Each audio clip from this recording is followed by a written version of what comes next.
Wouldn't it be awesome if it was easy to make money?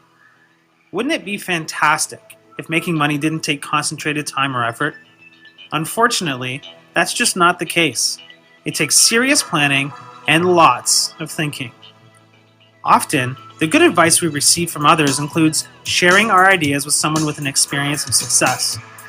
And that's what we hope to help you with in this week's summary as we call on the know-how of Craig Garber.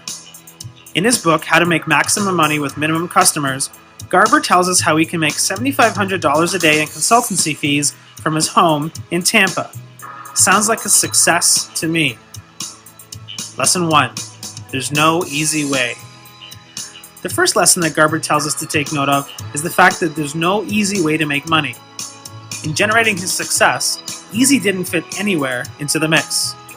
Often, we're told to go for the low-hanging fruit when we enter a new market or launch a new enterprise. But where is the low-hanging fruit in today's economy? It's just not there anymore. If you're afraid of hard work, or, forgive us for being blunt, you're a bit lazy, your quest for success will be disappointing and forever dreaming of what could have been. Garber's tip? Get out now. Find another way of spending your day, but realize that being a millionaire is not for you. Garber asks us to be brutally honest. We need to ask ourselves whether or not our work ethic is as good as it could be. He tells us we need to get real. On a more positive note, if our work ethic is good, then we have a good foundation to build from. Nevertheless, if we have a good work ethic but no great success, Garber suggests we may have a mindset issue. We can't frame success.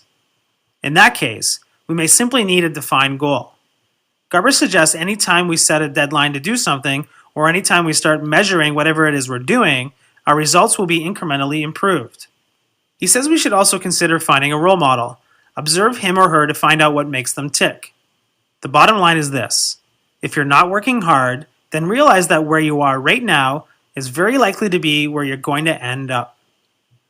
Lesson 2. Be specific. At the root of Garber's success is his specialty, and he tells us if we want to attract a specific audience, we're going to have to attract them for a reason. We're going to need to cultivate some sort of specialty. And then, within that specialty, we need to identify something different or unique about ourselves in our marketing. Being a generalist is not a particularly compelling reason for someone to work with us. It's difficult to separate yourself from your competition if everyone does the same thing. It's equally difficult to answer the question, why should I choose you over someone else? Incidentally, being a generalist also doesn't allow you to charge a lot of money, which defeats the purpose of your efforts. Being a specialist doesn't mean we need to restrict our market. We can actually target many different kinds of customers, and we can be proficient in multiple skill sets. But Garber gives us specific advice in relation to multiples. We need to separate our marketing for each of those different customers or skill sets. Most people are preoccupied with trying to cast as wide a net as possible so they can attract everyone. What we want to do instead is create multiple marketing campaigns or multiple websites and perhaps even multiple identities that address one or two specific and related needs. Here are some questions to ask to find out where our specialties may lie. What kind of customers do you currently work with? What kinds of customers or clients do you like working with or would like to work with more often? Are there services you're not providing that you should be offering because customers have asked for them? Is there a certain demographic or line of business that's highly profitable? Are there others in your field who have a unique specialization you'd like to have? Garber tells us to focus our marketing on addressing how to eliminate our target market's biggest problems, fears, concerns, or worries. We should then work out how to satisfy their strongest hopes, dreams, desires, and use all of these items as benefits that make up the core of our marketing. Lesson number 3. Relational success. This is going to be as clear as the nose on your face, but still needs to be said. Many businesses fail because of poor relationships with their customers. It's also a key contributing factor to why they're making far less money than they could be.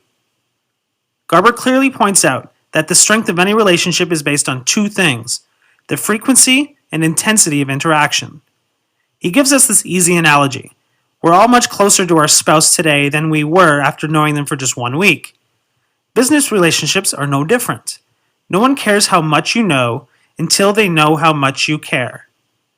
Garber advises that if we want to show our list of prospects how much we care, we need to contact them as much as possible. Email them or send them offline information. In other words, speak with them as frequently as we possibly can. Our contact has to be meaningful and valuable if we want to have a meaningful and valuable relationship. Lesson number 4, lost prospects. We all spend a great effort in developing a good prospect database, but do we ever think of why we don't get the best out of it? The main reason is lost prospects. Garber gives us some ideas of why people unsubscribe from our prospect lists. Number 1, they aren't interested in what we're talking about and they made a mistake by signing up in the first place. Number 2, what we promised them when we invited them into our site isn't being delivered to them. Number 3, our list isn't hearing from us often enough, and then when they do hear from us, all we're trying to do is sell them something. Number 4, we don't have any kind of personality or identity of our own. People have relationships with people, not with emails. Number 5, there are so many different people writing our emails that our list doesn't know who they're forming a relationship with or what's going on. Number 6, we are sending them emails from someone that wasn't identified when our prospects signed up. Number 7, we are committing the cardinal sin of wasting our prospects' time by being boring. Number 8, we stay on topic too much. Our job is to entertain, educate, and inform. And we can't do all 3 of these things if all we're ever doing is talking about one topic our website or business revolves around. Other than the first reason, which is not our fault, we can address each of these by setting up a structured and focused communication strategy. We want to build relationships, and the best way to do this is to share and to become a trusted authority in our marketplace.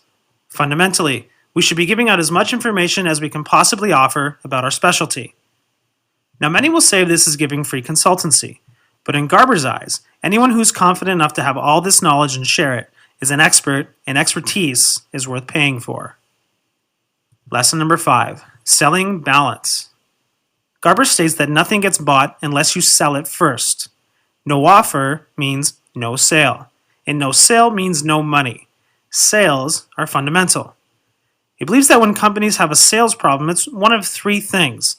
They don't sell enough, they sell too much, or they don't sell at all. Problem number 1, not selling enough.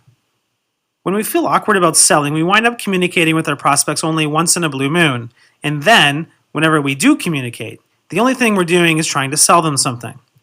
Talking to someone once a month, or just trying to sell them something, isn't a relationship.